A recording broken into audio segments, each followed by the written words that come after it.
Hi అండి, నమస్తే. Welcome to Suhasini's kitchen. నేను మీ సుహాస్ని రెడ్డి. ఈరోజు మన కిచెన్లో పాలక్ ఆలు మసాలా కర్రీని ప్రిపేర్ చేస్తున్నాను. ఈ రెండుటి కాంబినేషన్తో కర్రీని ప్రిపేర్ చేసుకున్నామంటే చాలా రుచిగా ఉంటుందండి. అన్ని రకాల రైస్లోకి, రోటీస్లోకి చాలా మంచి కాంబినేషన్. అంతేకాకుండా డిఫరెంట్ టేస్ట్తో ఇంటికి ఎవరైనా అతిథులు వచ్చినప్పుడు లేదా సైడ్ డిష్గా చాలా బాగుంటుంది. తప్పకుండా ట్రై చేయండి. ఇందుకోసం స్టవ్ మీద కడాయి పెట్టి కొద్దిగా ఆయిల్ వేసుకొని, ఆయిల్ వేడెక్కాక 1/2 టీ స్పూన్ జీలకర్ర, 1/2 టీ స్పూన్ ఆవాలను వేసి చిటపటలాడుతున్నప్పుడు ఇందులోకి 2 పెద్ద సైజు ఆనియన్స్ని పెద్ద ముక్కలుగా కట్ చేసి వేసుకోవాలి. అలాగే 4 పచ్చిమిర్చి చిలుకల్ని వేసుకోవాలి. ఇక్కడ నా దగ్గర చిన్న ఉల్లిపాయలు ఉండడం వల్ల 2 ముక్కలుగా కట్ చేసి వేస్తున్నాను. మీ దగ్గర పెద్ద ఉల్లిపాయలు ఉంటే 4 ముక్కలుగా కట్ చేసి వేసుకోండి. అలాగే ఇందులోకి 2 పెద్ద సైజు టమోటాలని చిన్న ముక్కలుగా కట్ చేసి వీటిని కొద్దిగా వేయించుకున్నాక ఇందులోకి 1/4 టీ స్పూన్ పసుపు, 1.5 స్పూన్ చిల్లీ పౌడర్ని యాడ్ చేసుకోవాలి. మనం తినగలిగే కారాన్ని బట్టి ఈ కారం పొడిని వేసుకొని 1 నిమిషం పాటు బాగా వేయించుకున్నాక ఇప్పుడు ఇందులోకి ముందుగానే కట్ చేసి పెట్టుకున్న ఆలు ముక్కల్ని వేసుకోవాలి. ఈ ఆలు ముక్కలు 300 గ్రామ్స్ ఉన్నాయండి. తొక్కు తీసి నీళ్ళలోకి కట్ చేసి పెట్టుకున్న ఈ ఆలు ముక్కలు అన్నింటినీ కూడా ఇందులోకి వేసేసుకొని ఒకసారి ఇదంతా బాగా కలిసేలాగా కలుపుకుంటూ ఒక 5 నిమిషాల పాటు వేయించుకోవాలి. ఇలా లో ఫ్లేమ్లో ఈ ముక్కలకంతా ఈ స్పైసెస్ అంటేలాగా ఫ్రై చేసుకున్నామంటే చాలా బాగుంటుందండి. ఇలా ఫ్రై చేసేసుకొని మూత పెట్టి మరొక 5 నిమిషాలు లో ఫ్లేమ్లోనే ఫ్రై అవ్వనివ్వాలి.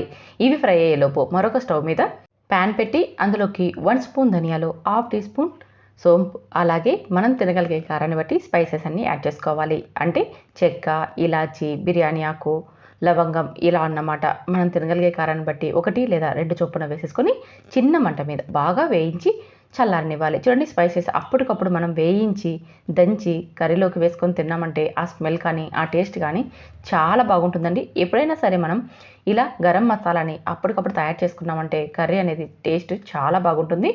ఎందుకంటే మనం అప్పటికప్పుడు చేసుకున్నాం కాబట్టి టేస్ట్, స్మెల్ బాగుంటాయి. అదే మనం ముందుగా అంటే 1 వీక్ ముందుగా కానీ అలా తయారు చేసుకున్నాం అనుకోండి, ఆ స్మెల్ అంతగా రాదు. కర్రీ చేసేటప్పుడు కూడా మనకి ఆ స్మెల్ కూడా రాదు. అందుకని అప్పటికప్పుడు ఒక 2 నిమిషాలు టైం ఉంటే చాలు, మనం దంచేసుకోవచ్చు అనమాట. ఇప్పుడు అదే ప్యాన్లోకి కొద్దిగా ఆయిల్ వేసుకొని 5-6 వెల్లుల్లి డబ్బల్ని చిన్న ముక్కలుగా కట్ చేసి వేసి కాస్త వేయించుకున్నాక ఒక కట్ట పాలకూరను శుభ్రంగా కడిగి చిన్న ముక్కలుగా కట్ చేసి వేసి లో ఫ్లేమ్లో వేయించుకోవాలి. అది వేగేలోపు మనం వేయించి పెట్టుకున్న ఈ స్పైసెస్ అన్నిటినీ కూడా మెత్తగా దంచుకోవాలి. లేదంటే మిక్సీకైనా వేసుకోవచ్చు. ఇక్కడ నేనైతే తక్కువ మసాలానే కాబట్టి దంచుకుంటున్నానండి. చూసారా, ఈ విధంగా కచ్చాపచ్చగా ఉన్న పర్లేదండి. మనకి ఇలా దంచేసేసి పక్కన పెట్టుకోండి. ఆలోపు మనకి పాలకూర కూడా మెత్తగా అయిపోయింది కదా. పాలకూరను మూత పెట్టి మాత్రం ఉడికించకండి. ఇలా మనం ఓపెన్గానే ఫ్రై చేసుకుంటేనే టేస్ట్ చాలా బాగుంటుంది. ఇలా ఫ్రై అయిపోయాక ఈ స్టవ్ నుంచి దించి పక్కన పెట్టుకొని ఈలోపు మనకి ఆలు అనేది ఉడికిందో లేదో చెక్ చేసుకుందాం. చూసారు కూడా, ఆలు కూడా మనకి బాగా దగ్గర పడింది.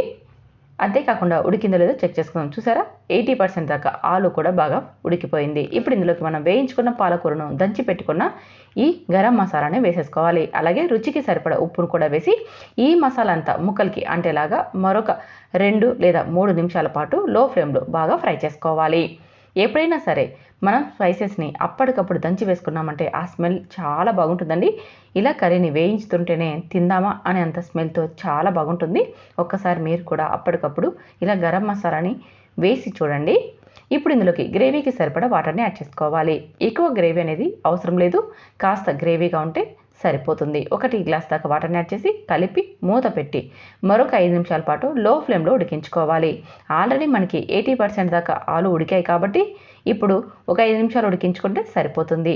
చూసారా, మీకు మరొక 5 నిమిషాల తర్వాత చూపిస్తున్నాను. కర్రీ అనేది రెడీ అయిపోయింది. ఉప్పు సరిపడా అయిందో లేదో చెక్ చేసుకొని పైన కాస్త కొత్తిమీరను వేసేసి సర్వ్ చేసుకున్నామంటే చాలా బాగుంటుందండి. రైస్లోకైనా రోటీస్లోకైనా. మరి ఇంకెందుకు ఆలస్యం, ఒక్కసారి ట్రై చేసి టేస్ట్ ఎలా వచ్చిందో కామెంట్ చేయండి. నచ్చితే లైక్ చేయండి, షేర్ చేయండి. ఇలాంటి డిఫరెంట్ కర్రీస్ కోసం సుహాస్నిస్ కిచెన్ని సబ్స్క్రైబ్ చేసుకోండి. Thank you for watching.